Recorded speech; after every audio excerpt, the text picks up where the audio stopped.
पाठ 3 मेरा देश मेरी माँ। अभ्यास। एक वाक्य में उत्तर लिखिए। भारत पर दुश्मनों ने कब आक्रमण किया? भारत पर दुश्मनों ने 1965 में आक्रमण किया। मेजर को तुरंत किसका स्मरण हो आया? मेजर को तुरंत मातृभूमि का स्मरण हो आया। भारतीय सेना के लिए किस नहर का क्षेत्र चुनौती की दीवार बना खड़ा था? भारतीय सेना के लिए इच्चोगिल नहर का क्षेत्र चुनौती की दीवार बना खड़ा था। इच्चोगिल नहर को तोड़ने के लिए कौन तैयार थे? इच्चोगिल नहर को तोड़ने के लिए भारतीय सेना तैयार थे। मेजर ने किसकी परवाह नहीं करते हुए मोर्चा को संभाला? मेजर ने मौत की परवाह नहीं करते हुए मोर्चा को संभाला। मेजर ने अधिकारियों से क्या कहा? मेजर ने अधिकारियों से कहा कि मेरी माँ तक संदेश पहुँचा देना, तुम्हारे बेटे ने गोलियां सीने पर ही खाई है, पीठ पर नहीं। मेजर आशाराम त्यागी ने मातृभूमि की रक्षा में किसकी बाजी लगा दी? मेजर आशाराम त्यागी ने मातृभूमि की रक्षा में अपने प्राणों की बाजी लगा दी। मेजर आशाराम त्यागी ने किसे दिए हुए वचनों का पालन किया? मेजर आशाराम त्यागी ने माँ की दिए हुए वचनों का पालन किया। 2-3 वाक्यों में उत्तर लिखिए। सैनिकों को तुरंत वापस आने का आदेश अचानक क्यों दिया गया? सन 1965 में चारों ओर शांति का वातावरण फैला हुआ था।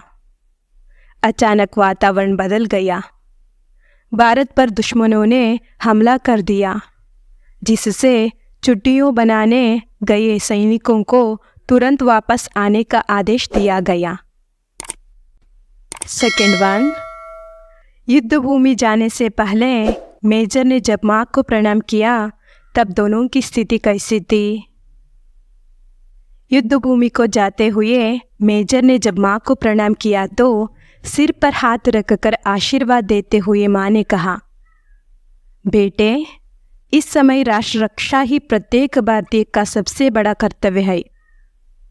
जाओ और दृढ़ता से अपने कर्तव्य का पालन करो। ये सुनकर मेजर का गला रुक गया और मातृभूमि का स्मरण हो आया। थर्ड वन, युद्ध भूमि को जाते हुए पुत्र के सिर पर हाथ रखकर माँ ने क्या आशीर्वाद दिया? युद्ध भूमि को जाते हुए पुत्र के सिर पर हाथ रखकर माँ ने यह आशीर्वाद दिया कि इस समय राष्ट्र रक्षा ही प्रत्येक भारतीय का सबसे बड़ा कर्तव्य है। जाओ और दृढ़ता से अपने कर्तव्य का पालन करो। याद रहे, भारतीय परंपरा सीने पर गोली खाने की है, पीठ पर नहीं। फोर्थ वन, अमृतसर के अस्पताल में मेजर के अंतिम शब्द क्या थे? अमृतसर के अस्पताल में मेजर के अंतिम शब्द थे, हाँ, मेरी माँ तक संदेश पहुँचा देना, तुम्हारे बेटे ने गोलियां सिर पर ही खाई है, पीठ पर नहीं। फिफ्थ वन, मेजर आशाराम त्यागी की युद्ध कुशलता के बारे में आप क्या जानते हैं? अपने शब्दों में लिखिए। मेजर आशाराम त्यागी ने दुश्मन के सारे टैंकों को ध्वंस किए। विजयश्री को गले लगाकर ही इन्होंने दम लिया। मातृभूमि की रक्षा के लिए प्राण की बलि लगा दी। थर्ड मेन, उदाहरण के अनुसार ವಿರುದ್ಧಾರ್ಥಕ ಶಬ್ದ लिखिए। ಉದಾಹರಣೆಗೆ ಅನುಸಾರವಾಗಿ ವಿರುದ್ಧಾರ್ಥಕ ಶಬ್ದಗಳನ್ನು ಬರೆಯಿರಿ।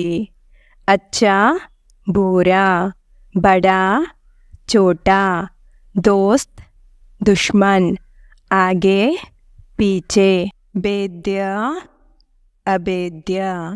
वन, उदाहरण के अनुसार स्त्रीलिंग एक वचन के बहुवचन रूप लिखिए। तैयारी, तैयारियाँ। छुट्टी, छुट्टियाँ। रोटी, रोटियाँ। खिड़की, खिड़कियाँ। गोली, गोलियाँ। लाठी, लाठियाँ। जिम्मेदारी, जिम्मेदारियाँ। नेक्स्ट वन, नमूने के अनुसार ಶಬ್ದ बनाइए। ಸೂಚನೆಯಂತೆ ಶಬ್ದವನ್ನು ಮಾಡಿರಿ। ಮಾಲಿಕ್, ಮಾಲ್ಕಿನ್। धोबी, धोबिन। बाघ, बागिन। माली, मालिन। साथी, सातिन। तेली, तेलिन। नेक्स्ट वन, नमूने के अनुसार अन्य वचन शब्द बनाइए। ಬೇರೆಯ ವಚನವನ್ನು ಮಾಡಿರಿ। ಪರೀಕ್ಷಾ, ಪರೀಕ್ಷಾಯೇ।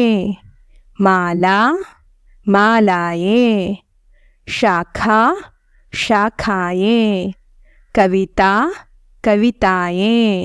पत्रिका, पत्रिकाये। रेखा, रेखाये। नेक्स्ट वन, इन शब्दों का वाक्य में प्रयोग कीजिए। ಈ ಕೆಳಗಿನ ಶಬ್ದಗಳನ್ನು ಸ್ವಂತ ವಾಕ್ಯ ಮಾಡಿರಿ। उदाहरण, दीवार। इस दीवार का रंग सफ़ेद है। छुट्टी, मेजर छुट्टी बनाने अपने घर गए। वातावरण, मेरा गांव में हर तरफ शांति का वातावरण है। प्रणाम, मैं पंडित जी को प्रणाम करती हूँ। आसान, बड़ा होने के कोई आसान बात नहीं है। गोली, उसे घर से कुछ ही दूर पर गोली मार दी गई।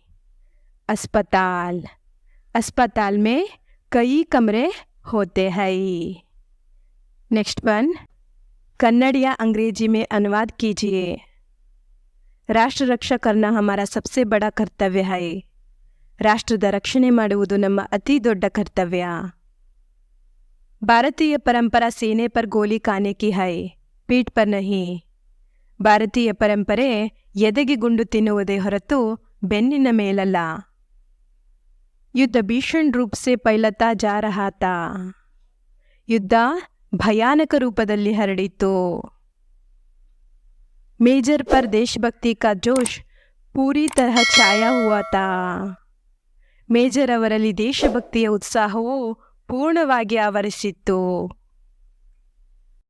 गोलियां आ आकर उनके सीने में घुसती रही। ಗುಂಡುಗಳು ಬಂದು ಬಂದು ಅವರ ಎದೆಯಲ್ಲಿ ನುಗ್ಗುತ್ತಿದ್ದವು। ಮತ್ತೆ ಭೇಟಿಯಾಗೋಣ ಮತ್ತೊಂದು ಫ್ಯಾಂಟಾಸ್ಟಿಕ್ ವಿಡಿಯೋದೊಂದಿಗೆ। ಅಲ್ಲಿವರೆಗೂ ಡೋಂಟ್ ಫಾರ್ಗೆಟ್ ಟು ಸಬ್ಸ್ಕ್ರೈಬ್।